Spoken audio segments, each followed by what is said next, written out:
Hey guys, what's up? It's Daniel Byer. Today I want to cover some methods for solving the 4x4, particularly after doing the first two blocks. I really feel that the first two blocks is more so about planning during the inspection and good look ahead and good first two blocks mechanics, similar to a room method, just doing it with a 4x4. Good planning and preparation will get you where you need to be. Let me fix this before it pops. Cool. So,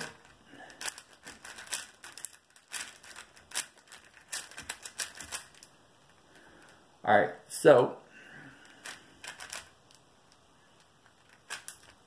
I'm going to actually finish up the first two blocks as I messed up one edge pair. So finishing up the first two blocks, I just finished up the 1x1x3 bar here, connected it, and it's very important to make sure that you transition to next two centers and not a CMLL, or commit to the next two centers and the last two centers. So it's specific order of next two centers and then LSE wings. So I'm gonna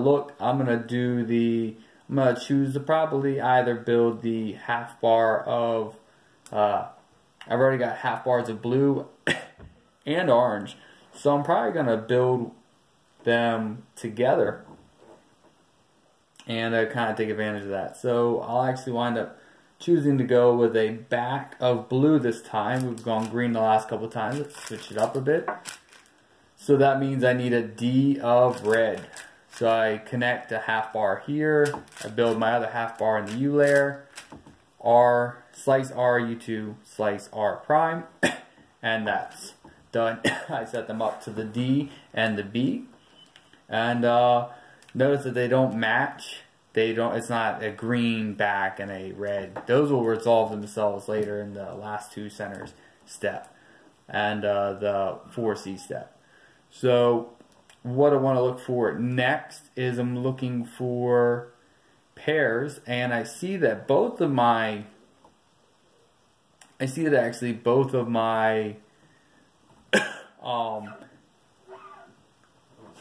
look at my DF slot, which I normally start building pairs off of, and I notice that this pair is bad relationship to one another because they're on the DF and the DB, but they're not interchangeable by an R2. And I noticed that this orange blue is on the L slice. And I notice if I was to look and I do a U prime, I see that they're here, and if I was to get them lined up, they would not be interchangeable by an L2 if I had them set up at the UB slot. So, one of the choices I could do would be like an arrowhead flip. And, but I'm actually looking, so I could do something like M, U prime, M prime. I'm going to actually go a different route, and first off, because that would actually kind of double them up over top of each other, and it wouldn't work as well as we would want. My choice is going to be to actually break up this pair and flip one of my bad edges. So what I mean by that is I'm going to go ahead and line up, because I know this is a bad edge and I know that I can pair here. I'm going to do U prime, and I have my white red and my white red. I'm going to do an L prime, U, L. So now what that did was it paired this up. It made this a relationship of becoming a good edge pair relationship, which it wasn't prior. So then I'm going to do a R, U2, R prime, pairing up two more, and then finishing up with the, now this is actually quite the interesting case, because first off, I see that I have a good case of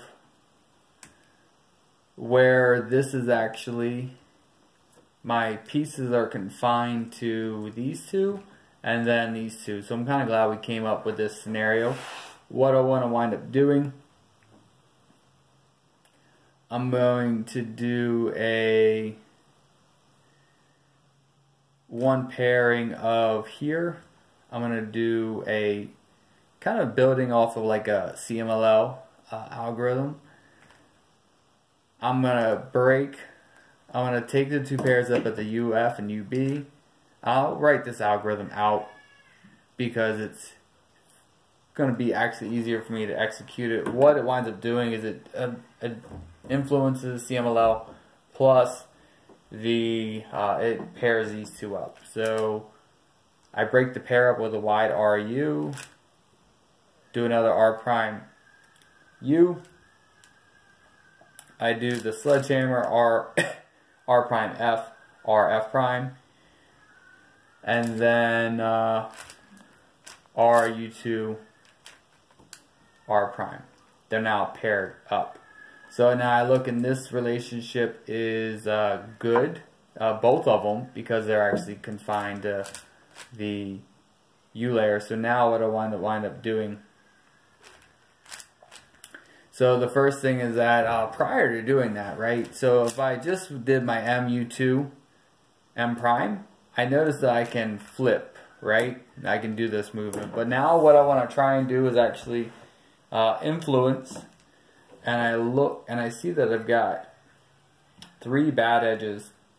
It would look like a an odd parity if these were actually already solved. It would look like odd parity, but we don't, so it's not the case. So I'm going to go back to the case of MU2 M prime, and what I wind up doing is, because I've already got a half bar here and they're on the L slice and the R slice, I want to influence this half bar, so that way when I solve those pairs and finish this up, I'm not going to have odd parity,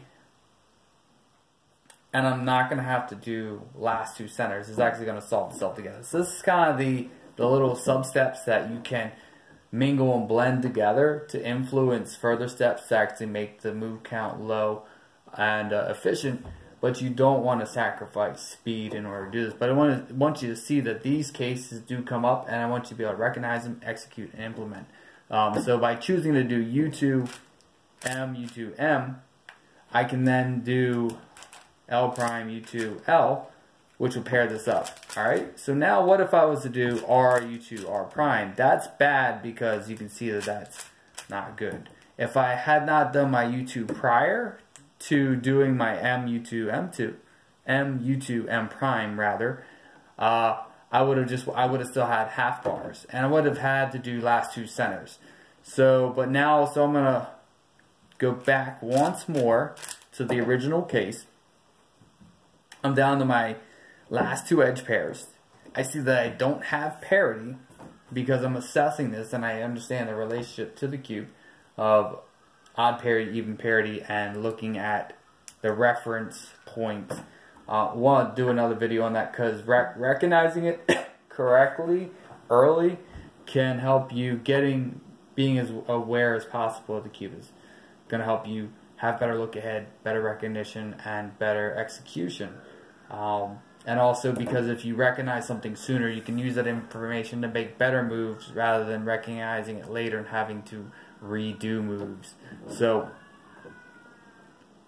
so we're going to do U2, M prime, excuse me, M, U2, M prime. Choosing to do L, U2, L prime, U2, L, as opposed to R, U2, R prime, finishes up centers, and then I look and I have a triple soon 6 case, and I do not have odd, or I don't have odd parity. I looked at it, I recognized it, I called it, I made a good move, and I want you to know that this is possible, very possible, and interesting point of the method. So I skipped last 2 centers. I recognized I didn't have odd parity. So I'm just down to 4A, B, C, and then the even parity. And done.